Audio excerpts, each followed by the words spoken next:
Prenons en considération cette expression de la lettre aux Éphésiens. Lorsque les temps seraient accomplis de réunir toutes choses en Christ, Éphésiens 1,10.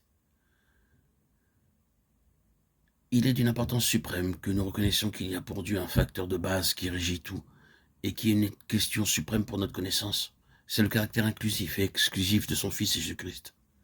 Toutes les choses projetées et requises pour la réalisation de l'intention et du dessein divin se trouvent en et avec Christ, non seulement comme dépôt, mais tout est Christ. C'est le caractère inclusif de Christ. D'autre part, rien d'autre que ce qui est de Christ n'est accepté ou autorisé par Dieu dans le résultat final. C'est l'exclusivité de Christ. Toutefois, dans sa patience et sa longanimité, dans sa grâce et sa miséricorde, Dieu peut sembler supporter beaucoup de choses qui ne sont pas de Christ, même en nous, son peuple. Mais bien qu'il semble permettre beaucoup de choses pour le temps présent, il est d'une importance suprême que nous saisissions une fois pour toutes que Dieu ne le permet pas vraiment. Il peut nous manifester sa patience, sa longanimité, mais de toute façon, il n'accepte pas ce qui n'est pas de Christ.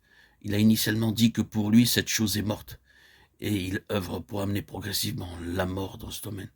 De sorte qu'à la fin, aucun fragment qui n'est pas de Christ ne sera accepté.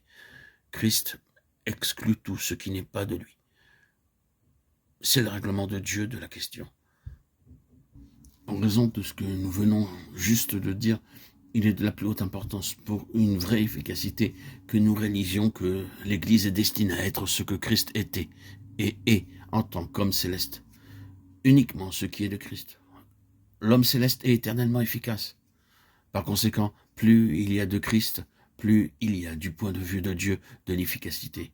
Cela signifie que ce qui était, ce qui est vrai de lui, en tant qu'homme céleste, quant à son être, quant aux lois de sa vie, quant à son ministère et sa mission, doit être vrai de l'Église. Quand nous parlons de l'Église, bien sûr, nous parlons de tous les membres comme formant l'Église. Avez-vous remarqué que nous parlons de Christ en tant qu'homme céleste et non pas de son égalité avec le Père dans la divinité? Nous redisons pas que l'Église doit être dans le même sens que Christ, Dieu incarné occupant la place de la divinité. Nous parlons de l'homme céleste. Christ était et est un homme céleste. En lui, l'Église est également un homme céleste, un nouvel homme. On ne doit pas la considérer comme quelque chose où il y a le juif et le grec, la circoncision et l'incirconcision, l'esclave et l'homme libre, une combinaison d'éléments terrestres de divers aspects de la vie humaine, comme ici sur cette terre. Celle-ci et toutes les autres distinctions terrestres sont perdues de vue et mises de côté, et un nouvel homme est introduit, où Christ est tout et en tous. Colossiens 3,11.